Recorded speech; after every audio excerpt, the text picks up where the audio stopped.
inteena badan waxaan haybadaysanaa doqmada waxaana u aqoonsanahay in qofku marka uu weynaado ay ka dhigan tahay inuu galay jaaba ay cudurro badan ay ku hareeraysan yihiin oo kalinimo iyo xanuun badan ay gooni u tahay. Laakiin David Sperry oo ah ninka iska leh calaamadda ganacsi ee Bulletproof ayaa waxa uu doonayaa inuu noolaado ilaa 180 sano. Sperry waxa uu ku qanacsan yahay inuu awoodo inuu hadafkiisa gaaro maadaama uu helay dahrog biology oo hormoonadiisa uu ku bixiyay $1 milyan.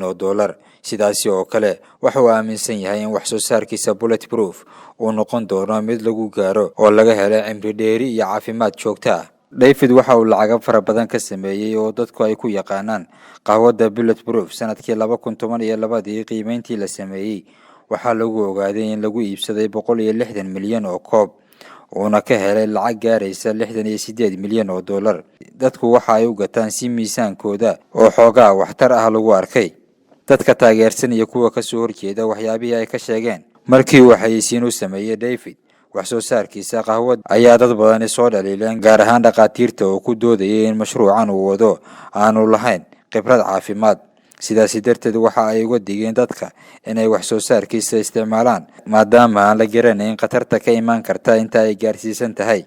sidaas oo ay tahay waxa jira dad badan oo taageero u haya ganacsigiisa Bulletproof oo natiijooyin wax ku ool gaaray oo dad badan noloshooda wax ka bedelay.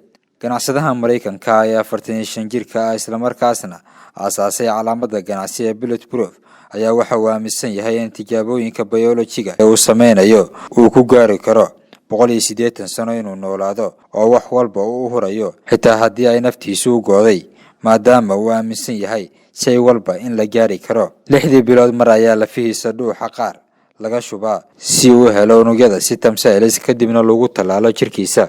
sidaas oo kale qayb ka mid ah waqtigiisa waxa uu ku bixiyaa qol u gaar ah oo qaboojiyaal ay ku rakaban yihiin waxaana loo adeegsadaa nitrogen si jirkiisa loogu qaboojiyo.